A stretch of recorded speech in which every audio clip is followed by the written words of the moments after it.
Olá, pessoal. Espero que vocês estejam bem. Eu sou o professor Lucas Mello e essa é mais uma aula de construções geométricas. Na aula anterior, nós aprendemos a fazer divisão de segmentos de reta e nessa aula de hoje nós vamos aprender a divisão de ângulos. A primeira coisa que nós vamos fazer é dividir um ângulo ao meio, que significa o quê? Encontrar a bissetriz de um ângulo, correto? Então, vou traçar uma semirreta aqui.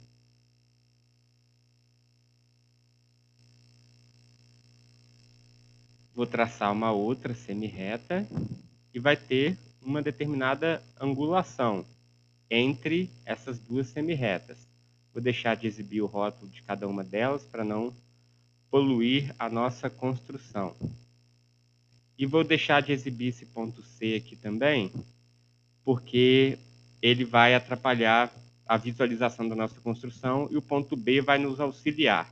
Que é o seguinte, nós temos aqui essas duas semirretas com vértice no ponto A e um determinado ângulo de abertura nesta semirreta. Para a gente determinar a bissetriz deste ângulo e, portanto, a partição deste ângulo ao meio, nós vamos proceder da seguinte maneira. Nós vamos utilizar uma circunferência com o centro em A e a abertura até B. Isso vai fazer o seguinte, vai fazer com que a gente encontre um outro ponto aqui na intersecção dessa circunferência com esta semirreta. Vou destacar este ponto. Antes eu vou deixar... o rótulo da circunferência aqui não vai nos atrapalhar. Eu vou exibir, então, a interseção de dois objetos, a interseção dessa circunferência com esta semirreta. Temos aqui o ponto D. Ele vai nos ajudar na construção da seguinte maneira. Utilizando essa mesma abertura, este mesmo raio aqui de circunferência, nós vamos construir outra circunferência agora. Vou deixar de exibir esta circunferência porque o papel dela já foi cumprido, que era de obter este ponto D. Agora eu vou obter novamente uma circunferência, porém com o centro em B e abertura até A, então com o raio BA, e novamente uma circunferência com centro em D e raio DA. Estas duas circunferências se encontram neste ponto aqui, ó. Vamos destacar esse ponto pela interseção de dois objetos. Aqui está o ponto F. E agora nós podemos traçar a semirreta que liga o vértice do ângulo até F. Esta semirreta é a bissetriz desse ângulo. Vou deixar de exibir esses objetos para limpar a nossa construção. Essa semirreta aqui está com a nomenclatura H, ela é a bissetriz do nosso ângulo. Por que essa construção dá certo? Como nós utilizamos o mesmo raio na construção dessas circunferências, esse polígono aqui, ó, ABFD fecha em A, ele é um losango, na verdade. Esse é um paralelogramo também, né? Não deixa de ser, um losango é um paralelogramo. Então, pela construção de um losango, essa semirreta acaba sendo a reta suporte da diagonal, de uma das diagonais desse losango. Então, portanto, vai dividir a diagonal de um losango, divide o ângulo ao meio. Beleza? Construímos aqui, então, a bissetriz. Teria outra forma de construir bissetriz? Teria. Nós poderíamos ter feito o seguinte, ó, vou deixar de exibir essa bissetriz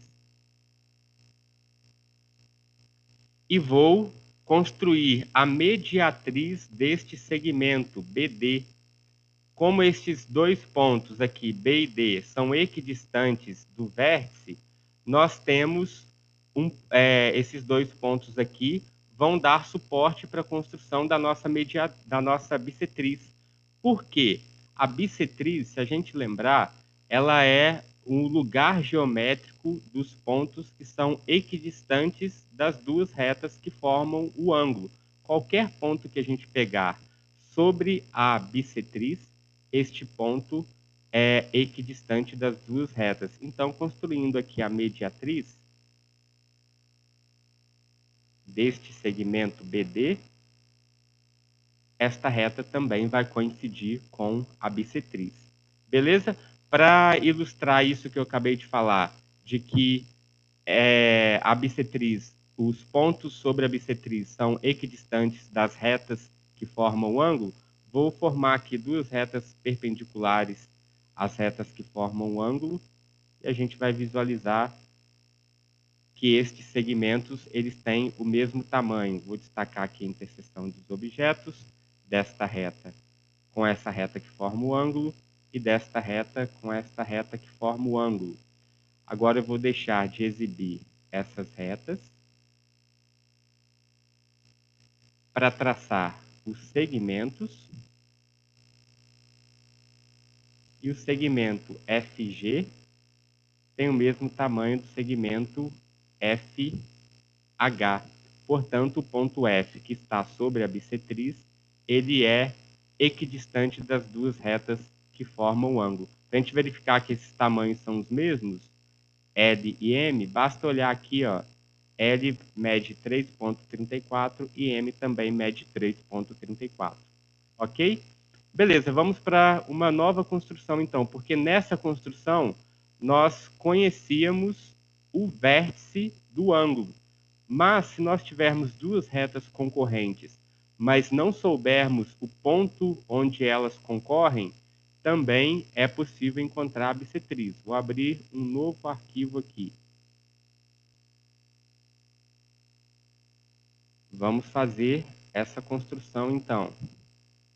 Deixa eu melhorar a visualização da nossa tela.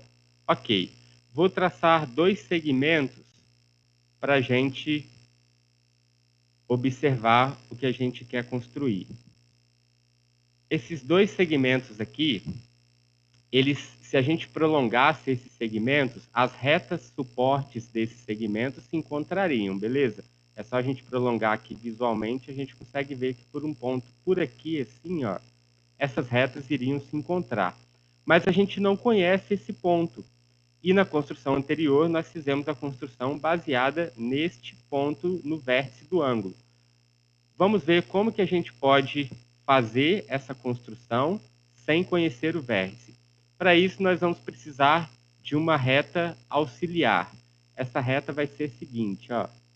Eu vou traçar uma reta que seja transversal a esses dois segmentos. Vou escolher um ponto por aqui e um outro ponto por aqui.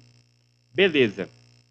Com essa reta suporte, agora nós vamos traçar a bissetriz desse ângulo aqui, ó, que nós já sabemos traçar conhecendo o vértice do ângulo, que é esse ponto E, e nós vamos traçar a bissetriz deste outro ângulo aqui, que nós também sabemos traçar pelo método anterior, por conhecermos o ponto F.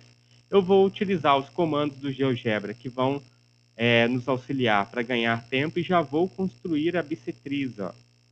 Eu quero a bissetriz deste ângulo. Ele já traçou as duas bissetrizes, ó, porque a gente vê que um ângulo, ele vai... Aqui, na verdade, a gente tem ângulos opostos pelo vértice, né? E a gente tem nesse encontro aqui entre duas retas, nós temos, na verdade, 4 ângulos. Então, nós determinamos a primeira bissetriz. Eu vou deixar essas bissetrizes em outro formato para a gente diferenciar da nossa construção. Vou deixar pontilhado. Beleza, aqui estão as duas bissetrizes. E agora eu vou construir também a bissetriz deste outro ângulo, formado por essas duas retas. Aqui estão as bissetrizes e eu vou também deixá-las em pontilhado. Beleza, aqui está a nossa construção. Se a gente destacar a interseção dessas bissetrizes que nós acabamos de construir, a interseção dessa bissetriz com essa bissetriz, nós temos aqui um ponto que está no interior desses dois segmentos. E aqui também eu vou destacar o ponto de interseção dessas duas bissetrizes, que também está aqui no interior. Se eu traçar essa reta aqui agora, que liga esses dois pontos, eu afirmo para vocês que essa reta é a bissetriz do ângulo formado por estes dois segmentos. Por que que essa construção dá certo? Primeiro vamos destacar a nossa reta bissetriz aqui, eu vou modificar a cor dela, vou deixar vermelho, que é um objeto importante da nossa construção. Nós temos as linhas pontilhadas, que são as bissetrizes, e eu tenho essa linha aqui auxiliar. Eu vou deixar de exibir essa linha auxiliar, porque ela vai poluir a nossa construção. Nós já utilizamos ela para nos auxiliar. Beleza. Eu vou prolongar esses dois segmentos para a gente verificar que, de fato, as retas suportes vão se encontrar sobre essa bissetriz. Então, vou traçar essa reta e vou traçar essa reta.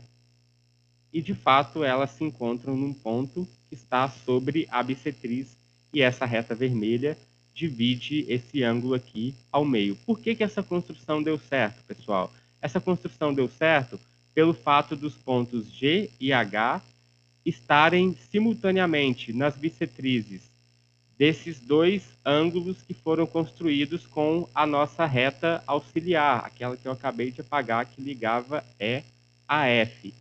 Então, pelo fato de um ponto sobre uma bissetriz ele ser equidistante das duas retas que formam aquele ângulo, significa que este ponto G ele é equidistante da reta suporte deste segmento e da reta suporte deste segmento. Da mesma forma, H é equidistante desta reta e desta reta. Portanto, esses dois pontos, por serem equidistantes desses dois segmentos, eles pertencem à bissetriz da reta suporte destes dois segmentos. Beleza?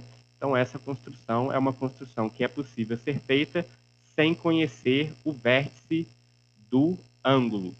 Agora, eu queria mostrar para vocês em um outro arquivo como que isso que nós acabamos de aprender dá suporte para a gente encontrar, por exemplo, a circunferência que está inscrita em um triângulo qualquer. Vou desenhar aqui 3 pontos. Vou desenhar um triângulo a partir de segmentos.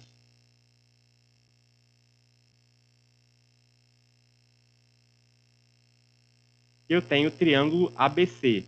Se eu quiser encontrar a circunferência que está inscrita a este triângulo, qual que deve ser a característica dessa construção? Se eu quero uma circunferência inscrita, essa circunferência vai tangenciar cada um dos lados do triângulo. Se ela vai tangenciar cada um dos lados do triângulo, esse ponto de tangência ele forma um segmento perpendicular ligando ao centro. Então, essa perpendicularidade nos dá a noção de distância a cada um dos segmentos do triângulo. Então, a cada um dos lados, né? Cada um dos segmentos que formam os lados do triângulo. Então, o que nós queremos encontrar, na verdade, é um ponto aqui no triângulo que vai funcionar como centro dessa circunferência, um ponto interior ao triângulo, que vai funcionar como centro da circunferência inscrita, de forma que a distância deste ponto a cada um dos lados do triângulo seja a mesma. Então, para isso, nós devemos trabalhar com retas bissetrizes, porque todo ponto sobre a bissetriz é equidistante dos lados que formam o ângulo. Então, vamos traçar aqui as bissetrizes. A bissetriz deste ângulo. Nós temos duas, nós queremos a interna ao triângulo e a bissetriz deste ângulo aqui. Nós também temos duas. Vamos destacar o ponto de interseção entre essas duas bissetrizes. Temos aqui o ponto D. E agora nós não precisamos mais das bissetrizes. Então, eu vou deixar de exibir essas bissetrizes. Essas aqui externas já não utilizamos. E essas aqui internas, por que nós não precisamos traçar a terceira bissetriz?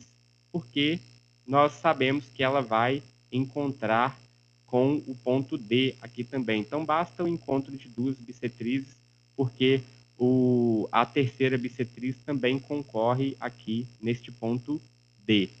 Agora, eu vou deixar de exibir também essa daqui e essa daqui, e nós vamos traçar uma reta perpendicular passando por D e que seja perpendicular a um dos lados. Por exemplo, esse lado AB. Nós vamos destacar a interseção desta reta com este lado. Temos aqui o ponto E. Podemos deixar de exibir essa reta perpendicular, porque este ponto vai ser suficiente para nós utilizarmos como raio DE. E nós vamos obter uma circunferência que está inscrita ao triângulo, utilizando nessa construção o conceito de bissetriz que acabamos de aprender. Se a gente observar, o que nós fizemos aqui ao traçarmos a bissetriz é dividir um ângulo ao meio. Porém, se nós sabemos dividir um ângulo ao meio, nós podemos continuar dividindo as metades encontradas e, por isso, esse método se estende para a divisão de um ângulo em 2 elevado a n partes, porque nós vamos partindo sempre ao meio, então nós temos potências de 2. Beleza? Mas, pessoal, aí a gente pode se perguntar, e partir um ângulo em 3? Em 4 nós sabemos, né? É o mesmo método, é 2 elevado a 2, né? Entra no método da bissetriz. Mas partir em 3, 4, 5 e assim por diante, aqui nós já temos na apostila que nós estamos utilizando, partir um ângulo em 3 partes não é um processo que é possível ser feito utilizando régua e compasso para qualquer ângulo. Para ângulos retos e alguns de seus múltiplos ou divisores, como 180, 45, ângulos que estão vinculados a ângulos retos, é possível fazer porque nós temos ângulos que são conhecidos, a construção desses ângulos envolvendo ângulos retos. Porém, partir um ângulo qualquer em 3 partes é um dos problemas clássicos em aberto da matemática, que é justificada, a impossibilidade é justificada por argumentos algébricos, que são os mesmos utilizados em outros problemas, que é a impossibilidade da duplicação do cubo por métodos geométricos ou ainda da quadratura do círculo. Vocês provavelmente no curso já devem ter ouvido falar destes problemas clássicos, beleza? Então a gente tem um método que é para uma divisão, uma partição do ângulo em 3, mas é um método aproximado. Então não vou abordar aqui com vocês, ok? Nós ficamos por aqui com este método para dividir um ângulo ao meio ou potências de 2. Abraços e até a próxima aula.